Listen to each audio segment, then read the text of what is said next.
Already ఇళ్ల మధ్యలో స్థలమే అనుకోండి, అప్పుడు మనకు వాస్తు ఈ కాంపాస్తో పని లేదు ఇల్లు కట్టుకోవడానికి.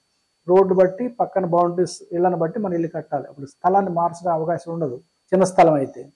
మరీ పెద్ద స్థలం మన బౌండరీస్ సరి చేసుకునే అవకాశం ఉందనుకుంటే దిక్కు కట్టుకోవచ్చు. లేదంటే రోడ్డుని బట్టి కట్టాలి. చిన్న చిన్న స్థలాలు తిప్పకూడదు. తిప్పినట్టయితే ఇల్లు తిప్పేస్తాం అనుకో, ఫర్ ఎగ్జాంపుల్ తెలుసో తెలియదు, కాంపౌండ్ తిప్పటం కుదరదు, పక్క బిల్డింగ్ అడ్డు వస్తాయి కాబట్టి మన స్థలం 4 మూల స్థలం పోద్ది, షేప్ పోద్ది.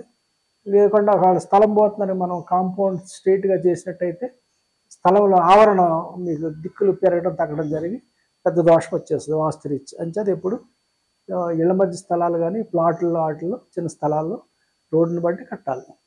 బట్ వాస్తు బలాబలం తెలుసుకోవడానికి మనం ఎన్ని డిగ్రీలు తిరిగింది ఎటు తిరిగింది తెలుసుకోవడం అవసరం. దాన్ని బట్టి మనం ద్వారం పెట్టుకోవడం జాగ్రత్త పడవచ్చు. మనం దిక్కుకి ఎక్కడ పెట్టాలి ద్వారాలు కానీ ఇంకోటి ప్లాన్ చేసుకోవచ్చు.